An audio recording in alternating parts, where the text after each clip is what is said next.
Happy Valentine's Week. If you celebrate, welcome to my story hour, a place where we converse with international and multicultural authors about their books. I'm Kathy Ramsperger. I'm an award-winning novelist of The Shores of Our Souls and A Thousand Flying Things, and I'm also a humanitarian who reported worldwide, mostly Africa, Eastern Europe, and the Middle East. Both my novels were drawn from my real-life experiences, and so it is with our guest today, Lovelace Cook. Welcome to Story Hour. Oh, thank you, Kathy. It's a delight to be able to speak with you. Thank you. The same here. I've really been looking forward to this. So, Lovelace Cook's memoir, Meet Me in Mumbai, recently released, and it was just the quirky, unpredictable memoir that I wanted to feature in February because, as everybody knows who knows me and my novels, they're not romances, but unconditional love stories. Unconditional love is what I write about. And one of their messages is about building bridges across continents and cultures, just like Meet Me in Mumbai.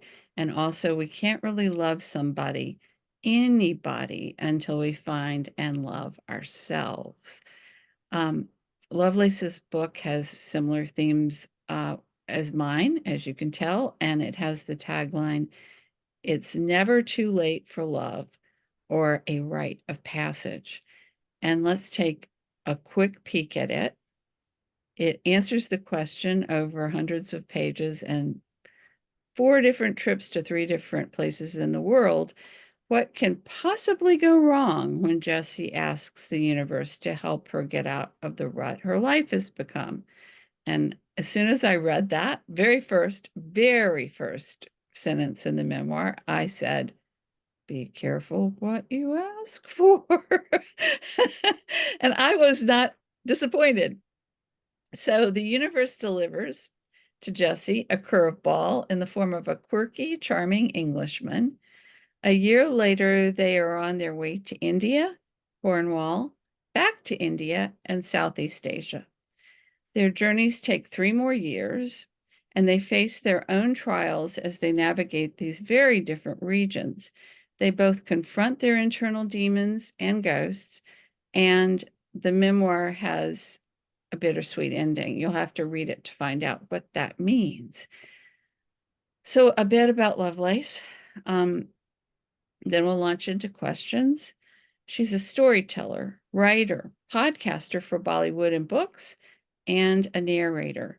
She worked in New York City in magazine publishing and TV, and has written screenplays as well as this memoir. Her travels between 2013 and 2016, as she puts it, about 2 seniors traveling like 20-year-olds on a gap year, inspired her memoir. So welcome again, Lovelace. Let's jump right into the questions. Um, I want to start by asking why you decided to write a memoir and not a novel. And I'm wondering about the name of the protagonist, Jessie. Well, I didn't know whether to call it a memoir or a novel, honestly, because the way that I structured it and wrote it was more in a narrative nonfiction way, which really could be a memoir. But as you know, I changed all the names. And also, some of the characters are really influenced by people I met along the journey. Mm. I chose the name Jessie as the protagonist because it's a strong name. And it was an homage to my great uncle Jesse Rawlings, who used to travel the world uh, with something to do with tobacco, selling, tobacco.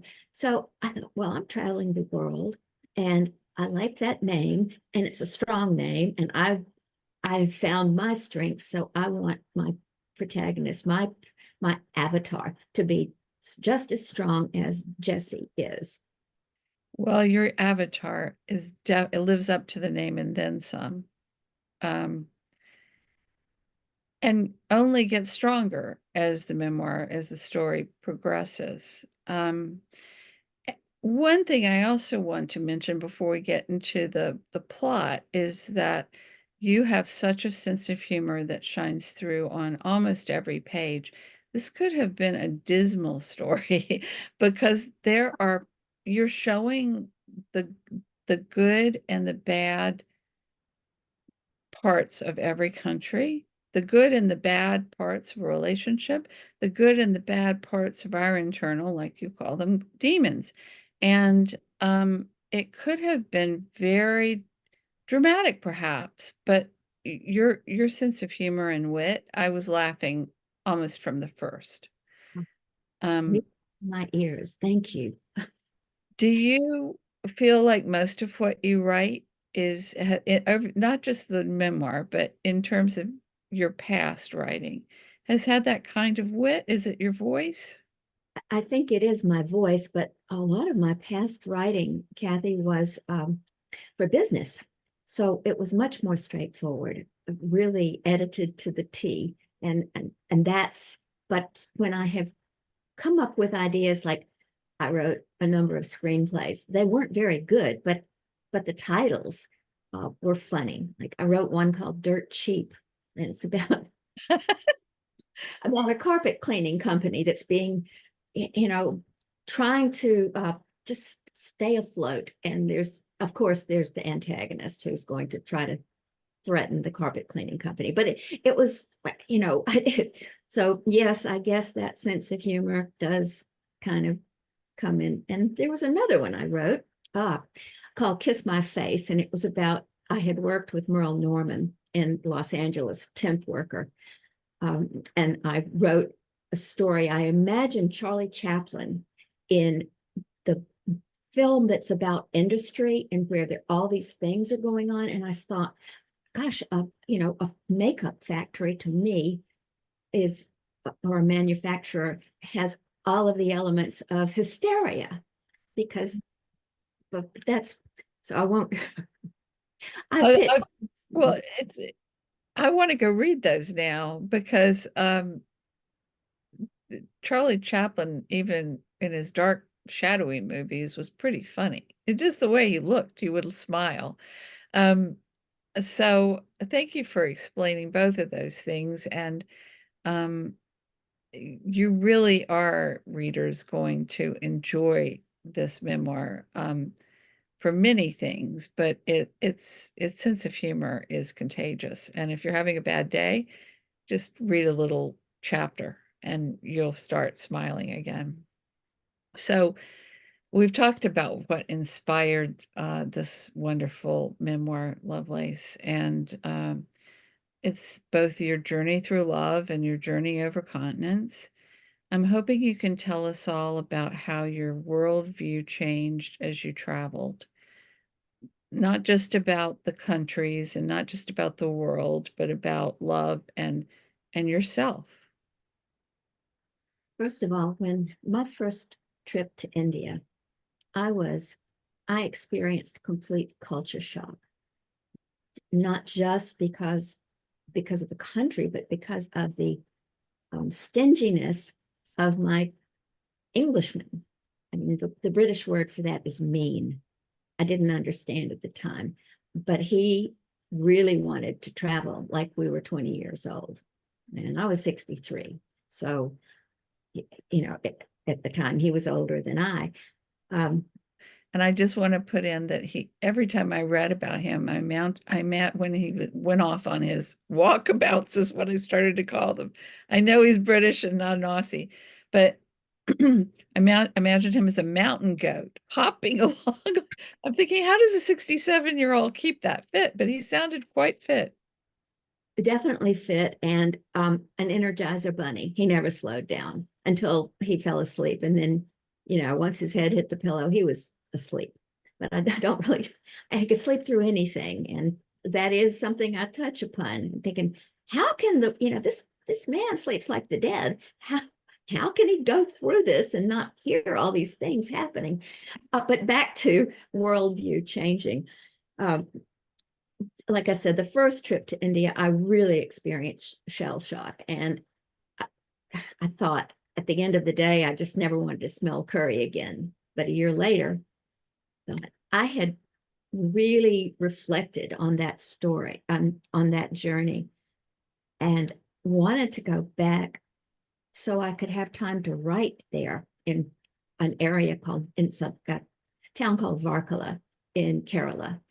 Um, During that second trip, spending that much time in India, I really began to appreciate just the Indian people. And also, with regard to love, partnership, and love and worldview, sitting down at a table on the cliff tops in Varkala with all these young backpackers who were going after their dreams, all of their dreams, I just started to feel, my gosh, we are all one.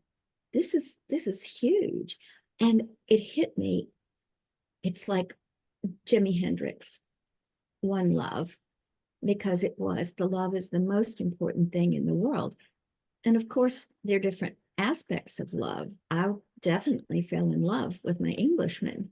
Um, in all honesty, I'm not sure how capable he was of unconditional love. He was trying, it's obvious, but yeah.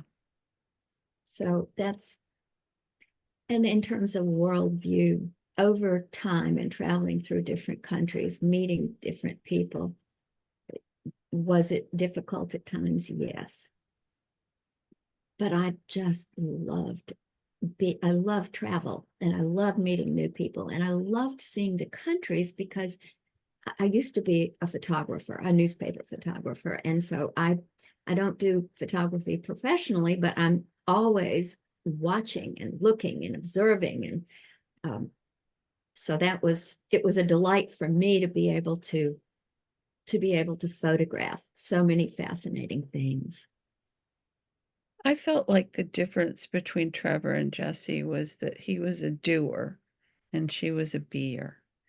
Would you agree with that? Or I don't Absolutely. mean that both aren't valuable in terms of what they give back to the world. I think they both give back a lot. But that was why I thought that um, there was more to it than this, but that the initial travel tension began because they were like, he was like, why doesn't she want to climb this mountain now? It doesn't matter. And by the way, there was a broken ankle or foot in the middle of all this. Mm. He was like, why can't you just get in a wheelchair and come up? It was amazing what he was demanding. Um, and I felt for you. Um, By the way, I just wanted to mention that ankle, 3 bones, and then, of course, orthopedic surgery. And uh, in a foreign country. in a foreign country. And I had an opportunity to ride in a Royal Navy helicopter. And that sounds like one of the best parts of the trip in an odd way. Although you also said that you weren't in a lot of pain at that point, which I couldn't even imagine, but I'm glad you weren't. I, I wasn't. I don't understand why it didn't hurt. Shock, maybe just complete shock. Your body went to shock. Oh, and plus, then I go into witness mode and I'm watching this. Yeah. So I Mhm. gave him my camera and said, photograph it. I know I'd have been doing the same thing. I hear you. And I want to just say your comment about one love really resonates with me because in 2000 something or another, it was after 9/11, I created Ground One. That's the name of my company. So I just really resonate with that message too. Um, so can you tell us about how you chose the countries you traveled to and had you traveled outside the country a lot before India? I had traveled when I was younger. I traveled in Europe, so I had traveled, and I don't travel with groups. Um, I don't I'm, need, well, I've done it once. I don't think it would work very well for me because I'm kind of a play it by ear person. Yeah. Yeah. When I was in Greece, I guess in the 90s, it was like that. And I had a friend from England who was, well, actually, she was going to England. And so we spent, that's another story altogether. I'm sorry, I could get off on a tangent about flying to Greece from Los Angeles for lunch because I missed a week-long trip on a sailboat. So, Oh, wow. Well, we'll have to talk about that it's later fine. because I think I'm going to Greece this year. So, um, Choos- so choosing countries. yeah, How did that choosing happen? Well, countries. I had not chosen India. I was influenced. I really wanted to go to Machu Picchu, and I had this vision of myself riding on horseback and camping on the way. And I'm thinking, I look back and think, are you out of your mind? That would not have worked real well. But when the universe sent me, the universe has a bizarre sense of humor, is all I can say. And as you said, really be specific if you're going to ask the universe for something. I'm getting into a lot of, Sometimes we think we're being specific, but we're not specific enough. not at all, but traveling through India, the first time even, I didn't understand that my Englishman really was technologically challenged and directionally challenged. Ooh. So, I mean, the first day I was in Mumbai, I was writing down directions because couldn't remember where the hotel was. So and I ended up being the person making reservations and choosing places to visit, um, using the internet. The second time we traveled in India, I really we had gone to, I think we were in Calcutta, and when we got back, I'm trying to remember whether it was Mumbai or New Delhi. I thought, we're so close to Thailand. I want to see Bangkok. He had talked about Bangkok. I thought, we're close. Let's go to Bangkok. So it's like, okay. And then I thought, well, gosh, Thailand's really close to Cambodia. And oh, let's go to Cambodia. And then, oh my goodness, this is really close to Vietnam. I want to see Vietnam. So I'm pushing for adventures without having any travel plan, just not understanding that when we decided to travel to Vietnam, it was the middle of Tet. Now, who knew? Oh, So, so, so it was a challenge to travel in a country during the biggest celebration of the year. I think you can fall into that, whether you do research or not. And there's something to be said for spontaneous travel. When I was working overseas, the weekends I could leave, I would just find, take a map of a region and go like this. And those are some of my best memories. But there's also some of my biggest challenges. And I think that's evident in your book too. And I didn't have I was either alone or I was with my incredibly gifted husband in terms of organization and GPS skill. My GPS skill is low too. Um, but I think people usually took pity on me because I was young back then. I was 20s, 30s, early 40s, in my early 40s. Um, so I'm even more. I have so much more respect for you, being the leader. Um, it was evident that was evident in the book, but I didn't realize that you were actually making all the plans. What what you had expected came true, and or was it almost all unexpected? You really started and I've never been to India, but I have a lot of friends who have, and they loved it, right? But they say, actually, you went back. They say, I my health won't take it. I can't deal with the health problems. So I've never been for that reason. Um, but I'm just wondering, was there anything that you expect? What did you expect? So in Oh, India in particular. one thing, I knew I was going to be traveling with someone who had traveled and loved what's called wild camping in the UK. Mm-hmm. And since I hadn't really been a great Girl Scout, I mean, I knew I spent months trying to find the right backpack. And then I thought, I don't want a backpack. I'm going to take a suitcase with wheels. And so I had Oh boy. envisioned this whole, uh, almost like a safari. And I'd gone to a camping store and I had things to put in water and that in any event, my what I expected wasn't what I had. I really went in so naive. That's all. I'll just, own it. I was naive. And It, maybe you wouldn't have even gone if you hadn't been naive. Like, I wonder. I mean, I don't think you can even answer that now because you know you did the right thing now, right? I'm a fool's rush in kind of person, and then go. And also, the second time, I said, we're not going to travel like that again because I could not. We had to at least step up a little bit. We were still going to stay in kind of a jungly area with places with just cold water and maybe a fan if you're lucky and no air conditioning. But I know there are ways to travel in India that are not that difficult.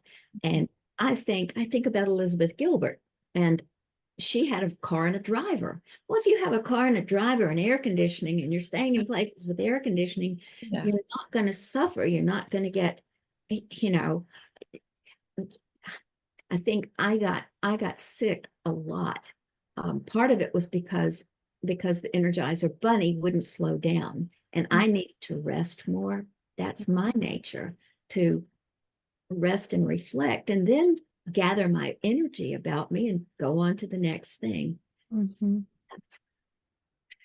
And wild camping in England isn't wild camping in India. And I've done my own version of wild camping as a humanitarian. Because a lot of times you would think that you would be on a team and then you wouldn't be. Um, so so I know what you're thinking about. I mean, what you're talking about, and like I said, I'm in awe. I really am. And I really resonate with it myself because of my own experience. Um, so it's my opinion that our memories about travel are usually our lessons. And I'm wondering what your favorite memory is from all of these travels. That one is difficult, but I think probably when I traveled in northern India and Dharamsala and McLeod where the Dalai Lama has his residence, Mm. there were also Tibetans in exile. And I felt such a sense of peace emanating from these people. It felt to me like being around Quakers. There's a peace that a Quaker has. And that's what I felt from the Tibetans. And I was at that point, I really was just fascinated with Buddhism. It truly, I don't know, it touched me in a way, this peace that I thought quite fascinated me. That was probably, there were moments of such incredible beauty in India for me that I think I tried to write about.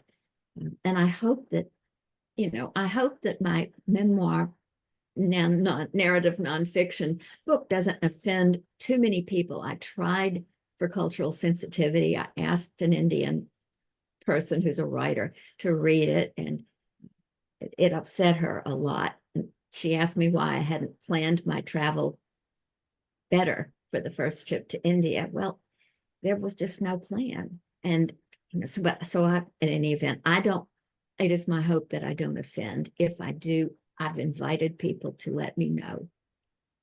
Well, you said that at the very beginning, and I feel like people's story is their own.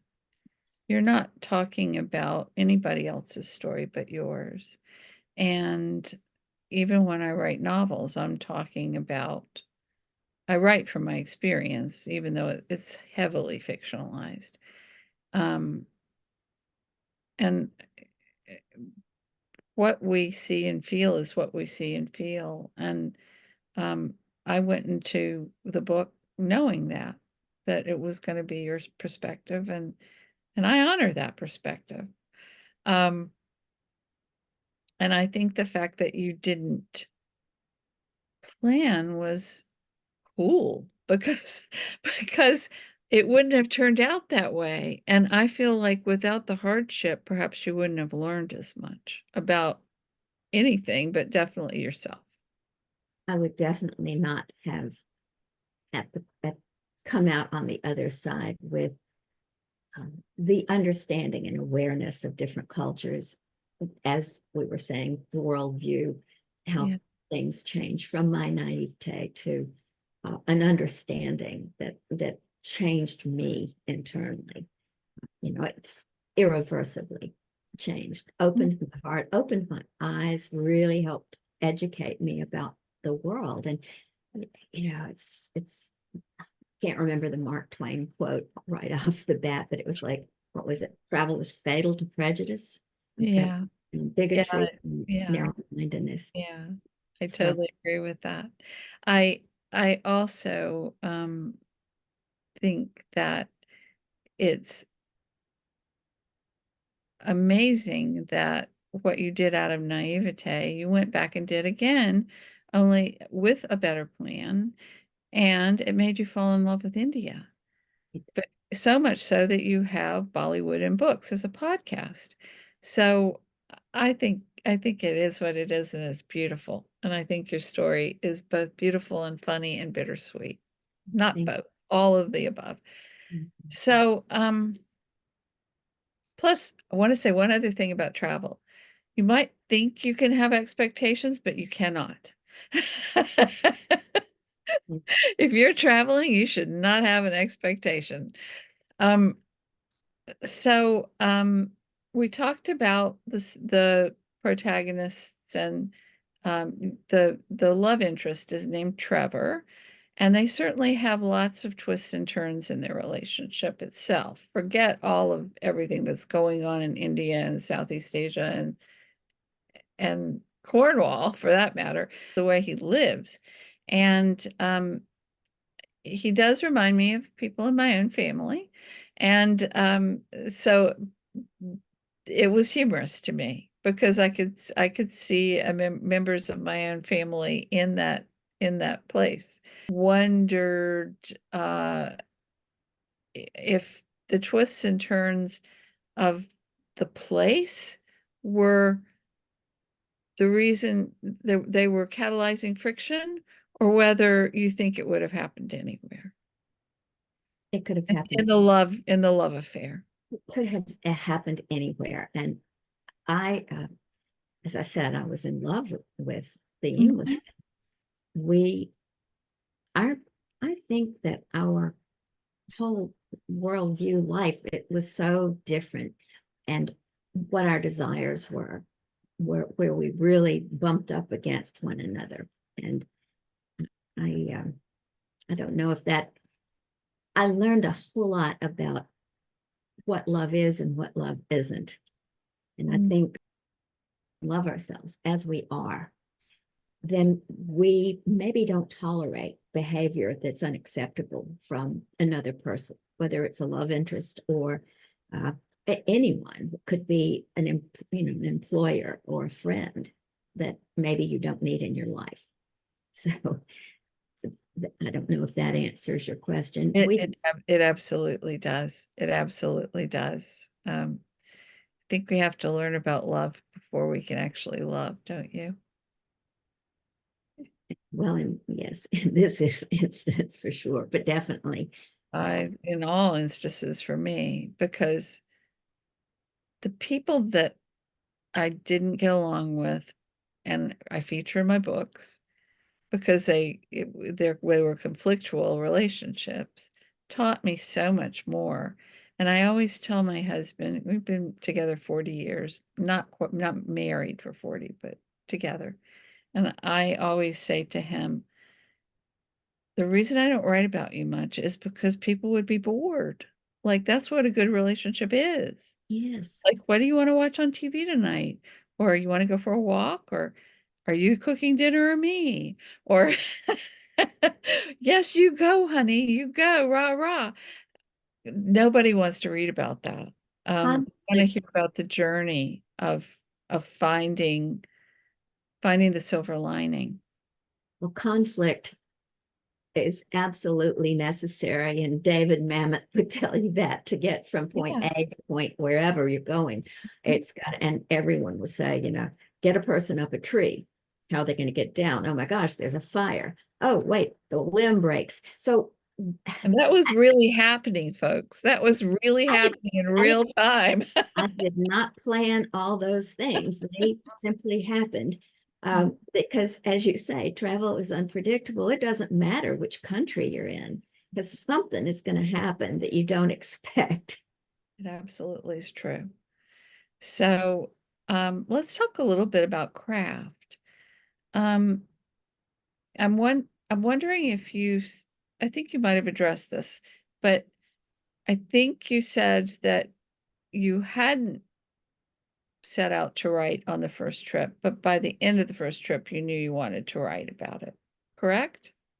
I, when I got home from Okay. India, I thought about it, but it Oh, wasn't until the second trip, um, and I was working on a completely different a collection of stories, short stories, right. about the impact of train journeys on my life from little girl to India.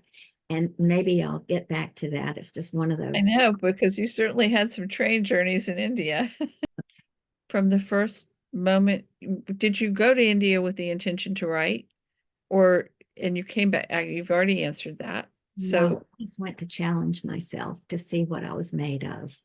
And it was only during the second trip to India that I began to think perhaps I need to be journaling and writing about experience, what I was experiencing. And mm, that's a beautiful reason to write it. Um, so what we talked about your favorite memory. What country surprised you the most? And to follow up on that, which which place enlightened you the most? And it might have been um, the part of India near Tibet, or it might be someplace else. first of all, I did not expect um, Thailand or Bangkok in particular to be as cosmopolitan as it is. Oh boy. It's phenomenal. I just, I felt so comfortable there after India, and I Mhm. just, because things are so different, and I enjoyed that. I enjoyed just learning more about Buddhism also. That does come later, and it's not that much a part of this book. Um, but in terms of a place, one place that I think may have, it was so extraordinary when in Hoi An, Vietnam, which was a beautiful, beautiful place, meeting these two little Buddhist nuns in training, and a beautiful garden.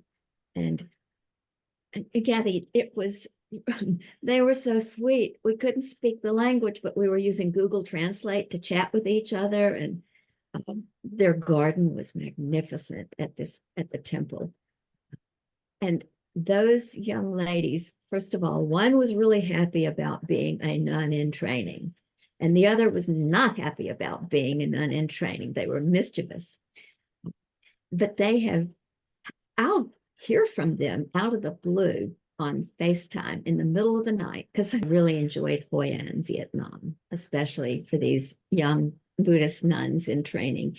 And the one who really was unhappy with her shaved head is now she's an extraordinary individual, and she is traveling, as she's no longer a nun in training. She's phenomenal and is traveling and learning Mandarin and just doing some, I think she's writing also. It's really hard to tell, but she's seems to be writing and writing beautiful things, though I'm using translate to see what she's writing. But I think about that because of the connection that I made with these two young women. Amazing the connections that you keep, or they're lifelong. At least they have been for me. Um, and then they're the people that I interviewed that I will never see again because I can't. Um, but the memory sticks with you. So we're talking about Southeast Asia now, and I want to just show the audience a little bit about Lovelace's wonderful craft of using her screenwriting to write this memoir. And I'm reading from page 333. And this is my favorite chapter. It's very short. It captures a moment in time. And it's page 333, chapter 7 of the Southeast Asia Travels. And it's titled A Noodle Connoisseur.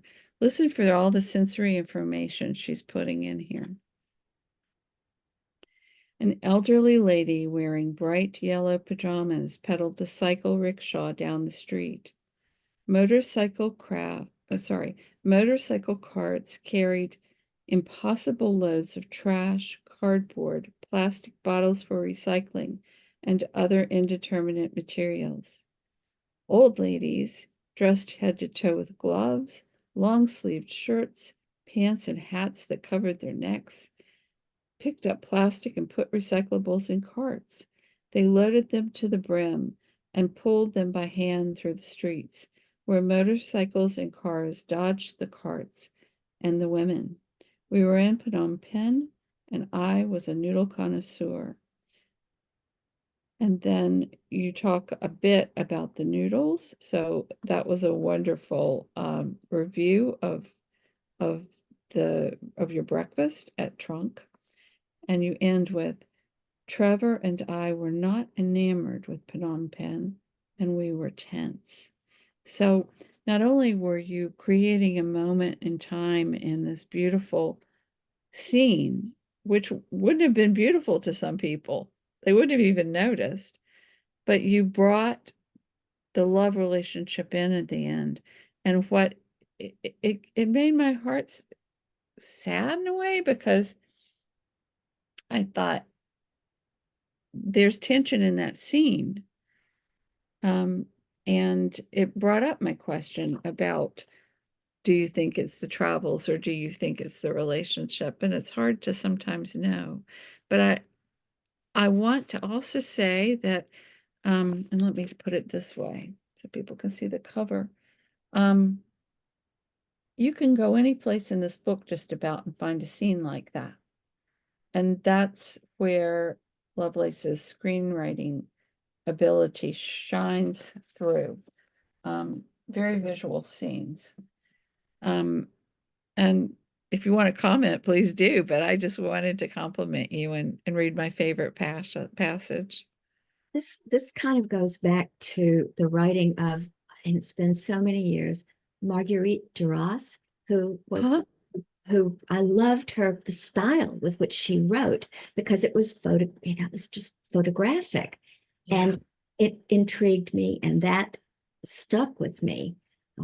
And I'm an observer, so I'm looking at all these things going on around me and just marveling at it. And you pegged it when you said Jesse, the avatar, is more of a beer, and Trevor is more of a doer.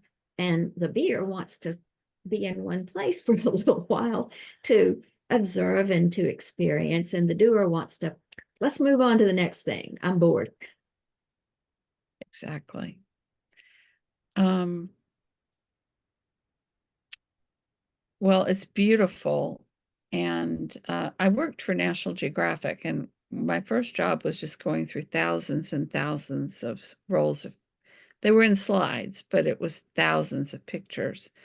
And I I think I noticed the visual because of that. And you've managed to do that in the scenes to make it indelibly photographic. So congrats on that. Thank you. Um, so I want to talk a little bit about the cultural differences between you and not you, Jesse and Trevor. Um, can you speak to that a little? Because, and I want to comment something I noticed that Jesse begins with a few British lingo idioms, and they pick up by the second trip to India. I don't know whether this was conscious on your part as a writer or not, but and then I could tell when Jessie was coming into her own because she's talking with a more American slang, let's put it. So I really enjoyed that. But there's a lot more to cultural differences between the Brits and the Americans than just uh, words. Can you speak to that a little bit? Sure. I First had of my all, Irishman. I know this. at the at the beginning, I did not understand things like what's a winkle picker. Who knows? You know, it's I still don't know. a little thing that you can use to pick the winkles, the little creatures out of their shells, but it's also a shoe. And you know, it's just an extraordinarily different from the, I think it's from the, or I can't remember. It's from a shoe company that's, I think it's the Ordinary Shoe Company. It's, but they're not ordinary. They're extraordinary. Um, I didn't understand a lot of the British English words. So in order to understand what this Englishman was saying, I started watching on BritBox MI6 and Helen. So thank you, Helen Mirren and Prime Yeah. Suspect. I learned words, and it was kind of like learning a foreign language. Um, you know, truly, and especially when I was in the second part of the book in the hospital in Cornwall. Um, these sweet little ladies would come in to ask about what I wanted to eat for lunch. And there were words. I didn't know what a bap was. I didn't know what a pasty. Anyway, I can't even say it right now, but I didn't know what the food was. Mushy peas, you know, okay, fish cake. I understand what fish cake is. I can eat that. So I was choosing, but you know, it's like, dear, would you like some milk tea? And I'm thinking, oh, what's milk tea? So this is the kind of, but in terms of I think that I can't say this about all Englishmen or English families because I don't know all English families. Uh, you know, years ago when I was in London, I was with someone whose mother lived in, you know, he drove out to his mother's place and it was all just lovely and friends and just beautiful English gardens. Well, you know, I'm with someone with a totally different lifestyle in England now, and um, roughing it is a good thing. And his a younger daughter, which I don't really get into, truly was they were of the same mold, and just both Energizer bunnies. Had to be going, had to be doing, and but Well, it was, it would make Jesse feel like odd woman out, odd person out. Yeah. And there was a lot of that in there, which would have been in any culture, I suppose. But maybe it wasn't any kind of cultural difference that caused the friction at all. It was a personality difference. that's right, it was. And I'll just very briefly mention this. I didn't understand at the time the nature of the relationship. And I'll say this, I'm not sure he did either. I don't think so, but you know, I think first of all, in reflection, and I didn't really understand this until I was into years into writing and editing the book that it was a toxic narcissistic relationship. You know, Mhm. I'm not a psychologist. I can't identify someone as a narcissist. All I know is that the relationship was toxic, and so many of the characteristics, so many things happened that I, as I learned more, I began to understand that possibly this book, in addition to the humor and all the writing about all the experiences, I think, sadly, I think at times the book is a playbook for a narcissistic relationship. And I So hope it would be telling for somebody that is wondering whether they're with a narcissist or not. And they abound in this world. And that is not anything about culture. It's just about personality. Um, that brings me to the question, why do you think, or know, why Trevor worries about Jessie and feels responsible for her all the time, and she's mothering him? Like, why is that? I'm still confused. okay, I'm going to, because I want you to know, first of all, Trevor is not concerned about Jesse. Trevor is concerned about Trevor. Trevor Okay. does not want to spend money. He does not want to have to spend money on anybody else. Mm, Trevor's concern truly, you know, I honestly think he doesn't have, that person does not have um, a tremendous capacity for empathy. And mhm. so that was a surprise because I'm a real caring person and I'm a giver. You know, Um, it goes through. So you think that was just lip service, all his um, verbal saying, I'm worried about you and I have to take care of you. It was manipulation in a way. for sure manipulation, but you know, I'm not sure. I don't think that he was even conscious of that. You know, No. I think that's so deeply, so much a part of him. He could not tell you what was going, he would not be able to tell you what was going on because he was not, he didn't really want to ever think really deeply. Hmm. Yeah. Because it hurt him too much, because there's something that traumatized him a lot. I I think believe it went you have funny and sad moments with his conversations with Island Girl, who is in the picture, out of the picture, in the picture, out of the picture, a former love relationship at least. Um, and well, it isn't one of the tropes of a love story to have a third person? that's very true. Nobody knows Life, anything your about it. life story cooperated there too. So I just I'm still mystified. I'm just going to leave it at that because we don't have enough time to talk about it really. But um, he he had convinced himself, I think at least, that he needed to, you know, do something for these people, and then was you almost got in the snare too. Jesse did. Ah, So, that was my take on it as a reader, but that's all I'll say. I'd love for people to read it and comment on that at some point on my Facebook page. I'm going So, to say um, something real quickly. so I, oh, I'm sorry. Go ahead. Oh, I was just going to say, uh, a narcissist likes to have somebody in the wings or needs the attention, needs the adoration. And if I wasn't providing it because we were in conflict, you know, I can't say all the things that he was doing. And that's, you know, it was part of the conflict. I was so naive. I kept thinking, well, isn't this what a relationship is about? Aren't we supposed to work through these problems? And he perceived it as bickering, and I perceived it as, hey, we're butting heads here. Let's discuss it. So that's another point of friction.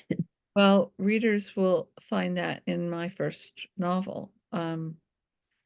There's a lot of her trying to get to the bottom of things to get closer, and him saying, Why are you doing this to me? So yes, narcissistic. Um, although I don't think that particular man was diagnosable, so let's say. I just think there were traits there. And he redeems himself in the second book. But it's a novel, right? There's a reason I was not with that man. So I want to get back to the travel itself. And I wonder how you say that the book actually changed your life the most. And I'd like to talk about that. But how has travel itself changed your life? And it must have evolved. It must have been a gradual change with each trip. Absolutely, with each trip, it just opened my world. And I think I said opened my heart irreversibly. I mean, there's a Zora Neale Hurston's book, Their Eyes Were Watching God, is in a sense had a profound impact on me when I read it. And as I read it, I thought, oh my gosh, this is so similar to what I've experienced. Janie and tea cake, and when she comes back home, and you've got the Greek chorus on the porches, and Always she wanted to write something with a Greek chorus.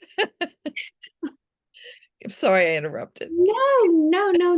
I thought, well, this is really impressive. I have a good friend. In fact, we had lunch the other day, and she said, I'm getting ready to discuss Zora Neale Hurston's book, Their Eyes Were Watching God, with a group at church. She said, I've got to get the book. I said, I have your book. I have your book, Mary. Let me come by the house. Let me give it to you, and I'll take out the little tabs I have where I'd marked passages. I said, because this is, it's extraordinary. And we've known it. She and I have known each other since we were kids. So it's Yeah. Well, I always love getting a book that's earmarked or marked because I got John Fowles The Collector. I don't know whether you when I was very young from a friend, and she had marked it all up, and it it enlightened me about her life, about writing, and she wasn't a writer, she was just an avid reader. She was a Hungarian countess, and really that escaped World War II. And so I just love marked up books. I love used bookstores for that reason. But I'm off topic. that's Um, and I have lots of other questions, but we're going to have to wind down. I'd love to ask you if there's anything else you really want to leave the audience with before we wrap. Anything you think I've left out. I don't want to give any spoilers, although most women of a certain age will have figured it out without this interview. Um, and um, and then I would love for you to tell us what you're up to next, Lovelace. the writing and editing over an 8-year period. Um, I learned a whole lot about myself in the writing. And once you learn something, you can't unlearn it. Yay! I'm so glad for that. And Kevin, it's you don't know what you don't know until you know what it is. And that's kind of where I was. As I looked back at who I was on the journey, I thought, I've I've come out on the other side of this. I know one of my friends said, you really need to, she said, you don't show how strong you've become through the travels, through the experience, the relationship, through the writing and editing. Um, I was evolving. I found my voice. I found my strength. And maybe it's late in life, but by gosh and by golly, I'm a strong woman. So And you're saying it now, and for anybody that thinks that you aren't, that character isn't strong from the very beginning, I would beg to differ, because that person probably hasn't traveled like that before. You have to be strong. Um, and Jesse becomes stronger. Um, you asked, I think, about a quote, and it's the epilogue for the book. Right. I Every skipped over that. Well, I'd love to include it. Do every you have it shut there? I have it I there. have it in my brain, so it's in. I don't know where I heard it. It's every shut eye ain't sleep, and every goodbye ain't gone. And if you think about it, to explain it, you think about like a dog that's lying on a porch. You think it's asleep, but it's not really asleep. He's kind of, that dog is watching what's going on, and that's, it's like not everything is as it appears to be, and so I at one point I left it like that, every goodbye ain't gone, um, as a possible way to transition to a sequel, which I do not want to do. And after my friend Judy said at lunch, you haven't shown your strength. I talked with another friend who said, oh yeah, you really need to do that. I said, well, should I write like a paragraph? She said, no, write a few pages. So at the very end of the book, there is an 8 years later reflection that I wrote in the third person, which is, but Maybe that's the next book. you know what? I want to, well, that is, we were talking about things that influenced, and um, I mentioned at the end meeting a Buddhist monk in Myanmar when Mhm. I lived in Bangkok for 6 months, and that was getting there from the UK was another story. I was on my own. I was traveling. I was solo. Um, but in terms of what people want to know about me, I don't know. Who knows? Um, I have so many things I'd like to work on. There is, since I'm self-publishing, I've been approaching this just as I did projects in New York, where I would hire experts to do things so that I could come out with, I treated the production of the book as a project, as I would project management in New York. Part of a business too. I Yeah, don't understand people that write that don't realize that it's a business. It's it's part of a like business. Yeah. they don't call it the movie business for nothing. It Yes, there's a writing business too. I mean, is. but um Getting, what was I going to say? you were gonna say your next project, or maybe you don't, Yes. you're gonna play it by ear, maybe. Well, one thing that's been not nagging at me ever since, I mean, for like years, many, many years ago, I had a dream and I dreamt a word. And I was living in Charlottesville, Virginia, in an old log cabin that had been brought down from the mountains. That's my territory. I loved Charlottesville, but out of this word came a story, Oh wow. um, just just a story, and it's the opening of a story. It's been decades since I worked on that. I wanted to be a children's book writer when I was younger, so this would be more of a middle grade if I do it. But there's so many, I have boxes of stuff I really need to tackle, Mm, so I'm not really sure what the next thing is. I totally understand. And you have that right. Whatever your story will lead you, right? You're going to feel inspired one day and you're going to start on the next. Meantime, where can people find you? Tell us a little bit about Bollywood and books, and tell us a little bit about where people can find you online or off for that matter. um, First of all, my website is my name. It's lovelacecook.com. No periods, anything. And there's a lot of information I have. And I also um, put my podcasts on my website. I had to go on hiatus for about a year for health reasons, and also to finish editing the book. It just was all consuming. Plus, I was traveling for disaster work. But I'm on Facebook and Instagram. I don't really like social media because I just find it an utter waste of time. And there's just I want to know about people, but I don't want to spend my time glued to a phone or my computer. And it's not that I'm not interested. I think Facebook probably is my primary social media platform because of all the authors whom I know and whom I want to support by making sure that I share good things about them. And people can find your podcast on your website. So that's all anybody needs to know, right? And they can go to Bollywood and Books, and it will take them to the podcast on my website. And Wonderful, wonderful. We didn't even get to talk about your disaster work, but maybe we can do that another time because I'm sure we've got similar stories to share there too. So here is my yogi tea bag, and I always show it to show that it's real. I'm not just pulling it out of the air. Balance of head and heart yields strength of character.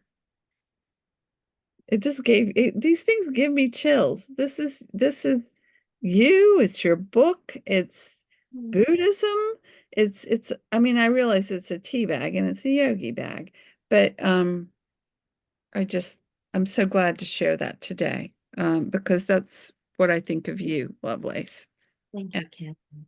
Thanks so much. may our paths continue to cross. Thank you so much from the bottom of my heart. And thank you, everybody who joined us. Feel free to comment and question. Um, and one of us will be able to answer. I hope we get lots of comments and questions, both on Facebook and YouTube. Um, and definitely read the whole book cover to cover and then go back to it for daily inspiration. Just open at random and you're going to find this beautiful passage. It really is written both ways so that you can.